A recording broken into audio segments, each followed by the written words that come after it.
Bonjour à tous, bonjour Sylvain. Salut Nicolas. Un nouveau format pour ce Gain Talk qui est le débrief du Grand Prix des États-Unis. Vous pouvez voir ici qu'on est au circuit Bugatti du Mans. Tout simplement, ça s'explique puisque Sylvain fait les tests pré-Mans aujourd'hui et demain. C'est ça, Sylvain? Ouais, c'est top qu'on puisse finalement se rencontrer. Tout à fait. Enfin, un vrai live. Un vrai live. Voilà, ça change un peu. Ouais. Ça change un peu effectivement des caméras, quoi. Ouais. Bon, enchanté de te retrouver en tout cas. Comment ça s'est passé en 2 mots déjà ce matin, les tests? Ça a été... Ouais, ce matin ça a été un peu bref parce que mon avion d'Austin a été annulé, l'avion de dimanche soir. Donc du coup, je suis arrivé à Charles de Gaulle ce matin à 9 h. D'accord. Ouais, ça a été un petit peu. J'ai fait un bon chrono pour venir de Charles de Gaulle. Ouais, j'imagine. Et là, j'ai pu faire 5-6 tours en fin de matinée. Donc voilà, on est un petit peu. Enfin, j'ai été un petit peu en retard, mais finalement, ça l'a fait quand même. Alors, apparemment, ils annoncent un super temps. Ça va être 2 jours de bon roulage, certainement. Ouais, ça fait plaisir. Fait un peu frais le matin, Ouais. mais là, avec le soleil qui sort et tout, c'est sympa. Ouais. Bon, Ouais. super.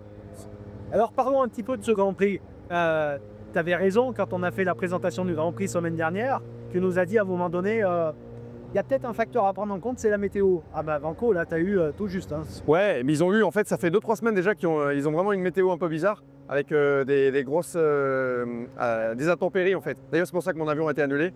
Il y avait une espèce de front, en fait, une tempête, en fait. Donc, voilà. Et ce week-end, donc ça a été un peu comme ça. On a eu un vendredi mouillé, des températures. Alors, des fois, il faisait hyper humide, des fois, il faisait un peu frais, des fois, il faisait chaud. Le samedi, le sprint, ça a été assez chaud. Et après le dimanche, des conditions mixtes, voilà, pour le Moto 2, c'est sous la pluie, et puis le Moto GP, ça a séché juste avant la course, quoi. Et donc, du coup, la course du dimanche, un scénario improbable, Ouais. que des rebondissements. On va peut-être parler d'abord de la course du samedi. Course du samedi, Marquez, haut la main, même si effectivement, il y avait un petit peu moins d'écart avec ses poursuivants, Fonfer et Pecco.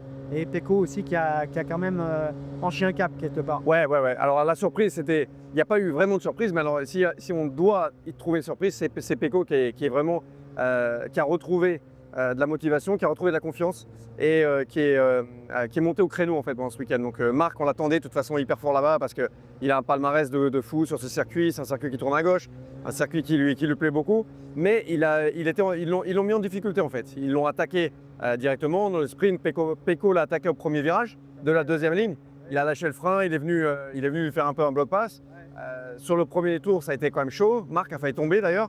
Donc il était vraiment sous pression, ils ont réussi à le mettre sous pression. Et ça, Pecco, c'est hyper important qu'il ait réussi à faire ça. Surtout là-bas sur ce circuit où il était un petit peu, disons, vraiment pas du tout le favori du tout.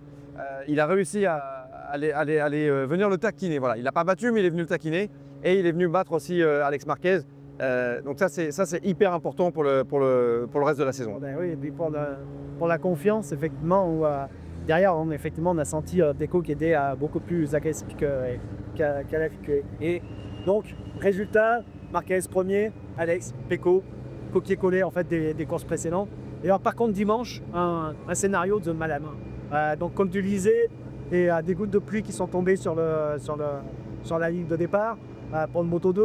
Après, ça a séché.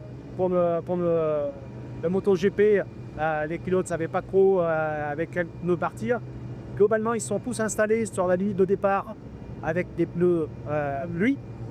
Et juste avant de partir, Marc qui était assis debout à côté de sa machine s'est mis à courir. Hein. On n'a rien qu'à faire, on va partir dans les stands. Et en fait, l'objectif, c'était quoi? C'était de changer de moto au dernier moment, partir avec les sticks parce qu'il a estimé qu'il perdrait moins de temps en partant des stands qu'en repassant par les stands une fois que la course serait lancée et partir avec notre course sac de maintenant. Ouais, alors en fait, Marc, il a essayé d'utiliser le règlement à sa faveur et de surprendre en fait ses adversaires. Donc voilà, d'attendre la dernière minute pour s'échapper de la grille. Vraiment, il s'est échappé de la grille. On était là, on a vu qu'il commençait à courir. On dit mais qu'est-ce qui se passe? Et donc après, ça a été le début en fait du chaos dans la pit lane parce que on avait des motos, des mecs qui partaient en sprint, des mécanos qui essayaient de pousser les motos. Des motos après les premiers qui étaient partis en sprint, ils commençaient déjà à sortir des box, donc il y a des motos qui se croisaient, des spectateurs ou tous ceux qui étaient sur la grille, dont nous, les médias, plus les invités, les guests, qui étaient en train en fait de sortir de la pit lane et qui se faisaient pas couper en deux, mais des motos qui passaient partout, donc c'était hyper dangereux. Donc finalement, ils ont décidé de mettre le drapeau rouge, de recommencer une autre procédure de départ. Mais c'est vrai que sur la manière dont Marc a essayé de tourner la situation à son avantage, c'était assez culotté parce que on a eu un peu de pluie avant, avant qu'il sorte pour le tour de mise en grille. Et on a eu il faisait assez chaud, assez lourd. Et cet eau, en fait, s'est évaporé vraiment en l'espace de 2-3 minutes. Voilà. Et donc, il a essayé de saisir son opportunité. Malheureusement, ce n'est pas passé. Par contre, il y avait des pilotes qui étaient sur la grille encore, dont Augura, qui eux étaient en slick. Alors eux, par contre, ils ont vraiment perdu leur avantage parce qu'ils avaient fait le bon choix. Pris un risque. Et ils étaient prêts. Voilà. Ça, c'est un peu dommage pour eux. Vinales, à un moment donné, qui il n'avait plus de mono. On n'avait plus de mono. C'est perdu. Des images qu'on n'a vraiment pas l'habitude de voir. Ah, c'est clair. Bon, bref, du coup, procédure de départ simplifié, départ à nouveau, et là, un départ un petit peu chaotique, mais Marc, pareil, qui part quand même devant.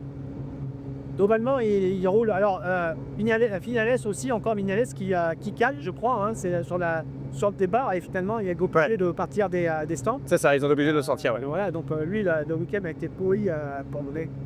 Et donc, ouais, Marc qui part, prendre d'avance.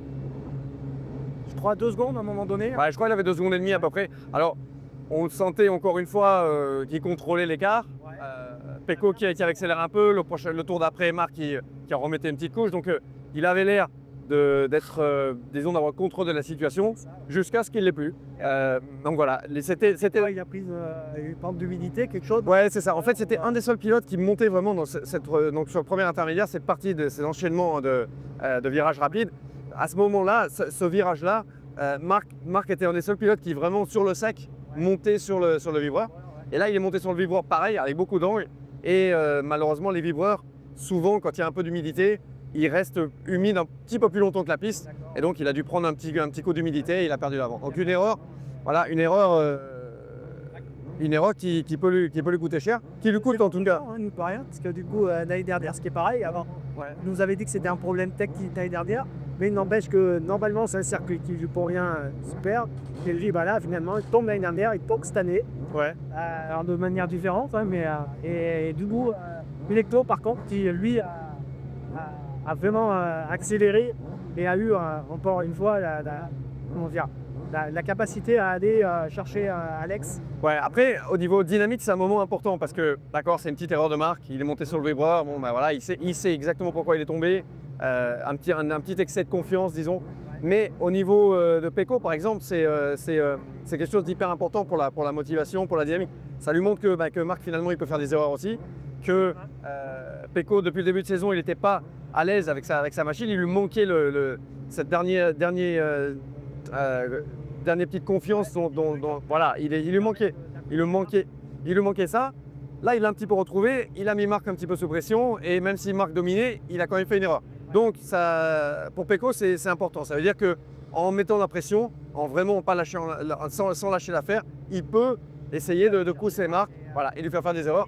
En gros, ouais, qu'il n'est pas invincible. Voilà, il n'est pas invincible, le mec il est humain et il peut faire des erreurs aussi. Donc voilà. Et après pour Alex Marquez, qui lui a été hyper régulier depuis le début de saison, il prend la tête du championnat. C'est la première fois de sa vie qu'il est en tête du championnat de MotoGP, très mérité. Donc voilà, pour lui c'est bien aussi. Il n'a qu'un point d'avance, mais il est devant. Pour le moment, il est devant. Mais il est devant. Voilà. Ouais, super. Et donc tu disais aussi que le Qatar, c'est un circuit où Pecco se sent bien, hein, c'est ça? Pardon? Le Qatar, tu disais que c'était un circuit où Pecco se sent bien. Ouais, c'est un circuit qui est... ça va peut-être continuer à le conforter un peu dans... Voilà, encore une fois, cette dynamique qui va, je pense que Pecco va emmener avec lui au Qatar. Et ensuite aussi pour le retour en Europe. Le Qatar, c'est un circuit qui convient très très bien à Pecco, beaucoup mieux en tout cas. Et c'est un circuit aussi où Marc a eu plus de difficultés, disons, par rapport, alors c'est très relatif avec Marc, mais par rapport à d'autres circuits comme les États-Unis, comme le Sachsenring ou des circuits où, voilà, Aragon, où il est vraiment imbattable. Au Qatar, ça n'est pas le cas. Donc Pecco, il va arriver au Qatar en confiance et il va être remonté à bloc pour essayer d'aller chercher la tête du championnat. On a hâte de voir ça et dit, on se retrouvera cette fois-ci en duplex entre guillemets pour présenter ce Grand Prix du Qatar. Bon, j'espère que le son sera quand même un peu audible Là, du coup, les magies se sont toutes mis à choper pour repartir faire une séance cet après-midi. Sylvain, merci pour ce débrief. Merci On Nicolas. te souhaite un bon roulage, des bons essais préments. Et puis, on se retrouve très bientôt pour parler prochainement. Ça va, à bientôt. Salut Sylvain. À bientôt. Au revoir.